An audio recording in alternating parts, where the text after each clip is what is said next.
Okay, so we're going to have a look at My Last Duchess by Robert Browning. It's quite a long poem. Don't let that put you off. Realistically, you only need to make a range of points. So as long as you're picking out 3 or 4 main ideas and you can make clear comparisons, then that's fine. So in terms of power, the wording of this question, if it was to come up, it might simply be how is the theme of power explored or presented in the poem. It might even be the idea of how are powerful people explored in My Last Duchess and one other poem. So what we're going to do, as we normally do, is have a look at the title, the beginning, the end, and some of the key images that you might decide to talk about. So if we think about the poem, I've just literally filmed the London video all of minutes ago. We looked at the title of that, indicating that this poem is about the place. There are other themes that it touches upon in relation to it, but it's about the place. Similarly, if we look at the title of this poem, it's entitled My Last Duchess. Quite interesting there. My Last Duchess. Now, in terms of how this explores power, the power of a person or powerful people, the idea that the title of it makes reference in a possessive sense, my last Duchess. And indeed, the opening line of the poem, that's my last Duchess, painted on the wall, my. And if you look at the end of the poem, the very final word of the poem is me. So think about that. My last Duchess, that's my last Duchess. Me. So immediately we get this huge sense of importance, this huge sense of self-importance on the part of the Duke. So the entire poem is about the Duchess, but it's through the eyes of the Duke, and that's something that Browning has done intentionally as a feature. He's written this poem in the form of a dramatic monologue. It's a monologue, it's through the perspective of this Duke. So immediately, without even looking at language, without even looking at the images, just that decision to write it in the form of a monologue immediately gives us a sense of this man's idea of his own self-importance, of his own power, of his entitlement to power. Because the whole poem is about him. It's through his eyes and his perspective. So that's My Last Duchess, painted on the wall, looking as though she were alive. So immediately we know that she's no longer living, and we know that this poem is based upon the real life tale of the Duke of Ferrara, who was commonly believed to have been responsible for the death of his young wife, and it's thought that that was down to jealousy. So we're going to look at this.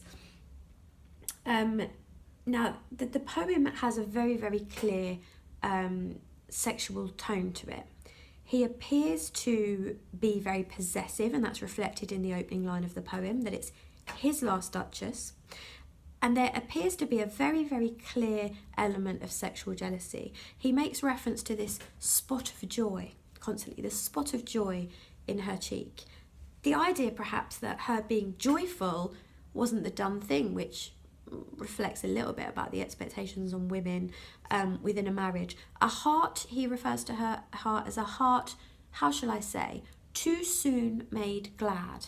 Think about that for a minute. So a spot of joy, too soon made glad. She spoke kindly to people, and that seemed to bother him. So in terms of power, we get this image of a man who wants to assert his power and his dominance as a husband over his wife in such a manner that he doesn't want her communicating with others. He doesn't want her being kind, thoughtful, or experiencing joy, really. That results in jealousy, and it clearly was an issue. So that's the first point, really, this idea of this man who's asserting his power as a husband, and that seeps into the idea of sexual jealousy.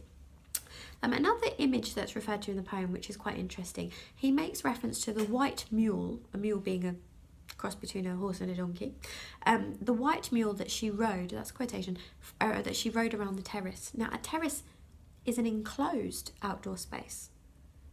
So to just that, if we think about that for a minute, gives us that sense of how he asserts his power and his dominance over her. If you ride a horse or a mule or a donkey, the idea is that you'd ride this animal in the open air. It has connotations and associations with freedom.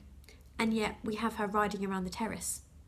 an enclosed space. So that again hints at this aspect of control. So we've got this idea of power within a marriage and the dominance of a husband. Another way that he asserts his power is he clearly feels that as a duke, his power is more important than anybody else's. He refers to a man who gave his wife some cherries. He refers to him as an officious fool. Again, a fool. He sees himself as above others. That's also reflected in this image that we're given by Browning of him stooping. He repeats that word, to stoop, it's a verb. He repeats that verb. He talks about stooping down to speak to his wife. Quotation, I choose never to stoop. So actually, if he'd have thought about it and come down, not even come down to her level in his mind, come down to her level and communicated with her, that he felt that he was above that and above her. So not only as a husband, but as a duke in terms of status. He refers to his name, he refers to it as my gift. Think of that, the noun gift. The idea that he surely doesn't owe her anything because he's given her a gift. My gift of a 900-year-old name. So not only do we get the power of him as a husband, he wants this kind of sexual dominance over her. He doesn't want her flirting with others. He doesn't want her communicating. He doesn't want her being joyful. But also that his name is a gift. My gift. Excuse me, got a bit of a frog in my throat. Nice metaphor there. My gift of a 900-year-old name. So on the surface of it there, that's what you have. You have this powerful man and this idea of possessiveness, dominance, control, and status as a duke as being above all others. Now, if you want to take it a little bit deeper, you could also argue that perhaps there's a hint within this man, this powerful man, of paranoia, that something isn't quite right with him, but his status, his power in society, his power reflected by his status in society, allows him to kind of mask that. Now, quite close to the beginning of the poem, he makes reference to the speaker. He addresses the speaker, his guest. As a speaker, he addresses his guest personally, and he says to his guest, well, please you sit and look at her. He does this throughout the poem. He's commanding whoever's listening to him to do as he asks, and he kind of wraps it up in courtesy. Please you sit and look at her, but really he's telling them what to do. He's asserting himself. But he also says there, not the first are you to turn and ask thus. Find it in the poem. So not the first are you, this is a bit higher level, to turn and ask thus or this. Now the ironic thing there is that the listener is not asking him anything. This is a monologue, he's just talking. The listener's kind of just there. But it gives us, I feel, this sense of paranoia. He feels that people are asking questions. He feels that people are looking at this beautiful painting and asking, how did that flush get into her cheek? How did that spot of joy get there? Not the first of you to turn and ask thus.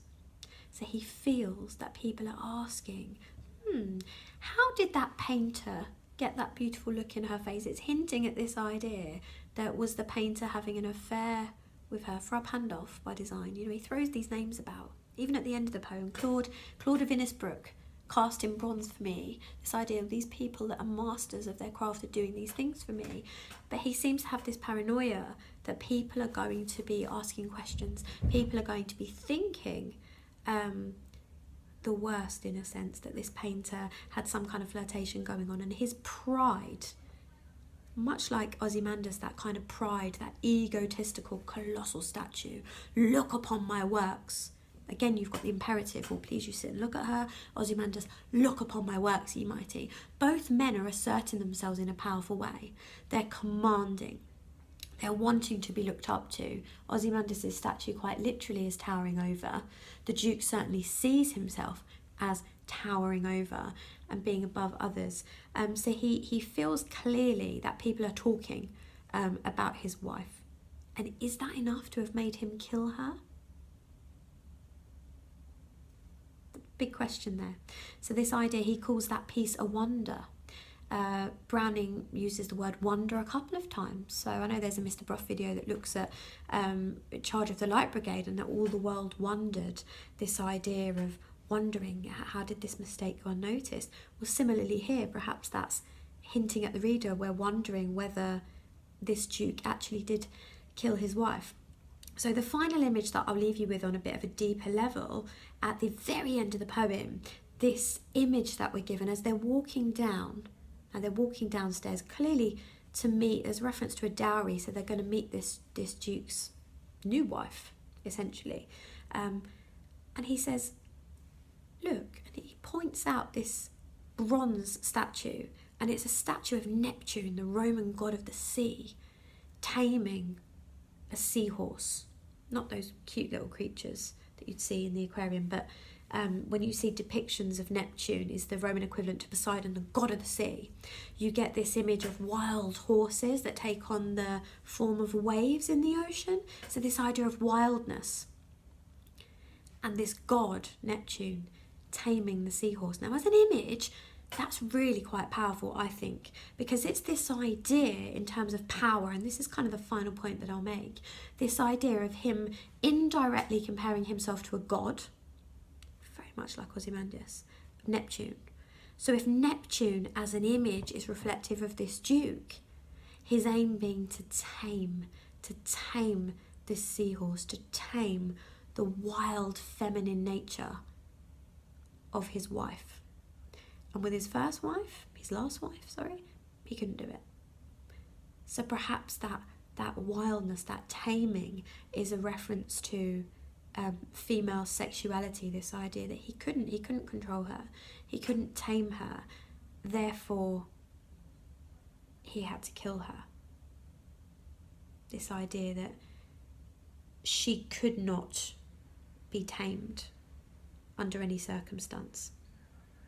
So there's a lot there. There's a lot there to think about. I've been through a lot there. Again, ultimately in your exam, this is a comparative essay. So by no means do you have to go in and reference all of these things that we've talked about, but do as much as you can. Try to be detailed and thoughtful for the 6, the 7, but as long as you're making those clear comparisons between two poems, then you're on the right track. Bit of a hat tip briefly to Beatrice in my class, because when we did a mock paper on this, she actually made reference to something I hadn't even considered, and she talked about the idea of that's my last Duchess painted on the wall, that actually contextually in the day and age that the poem was set, traitors would be displayed, their heads would be removed and displayed for all to see as a threat and as a warning. So is this painting that's on the wall a warning to his next wife not to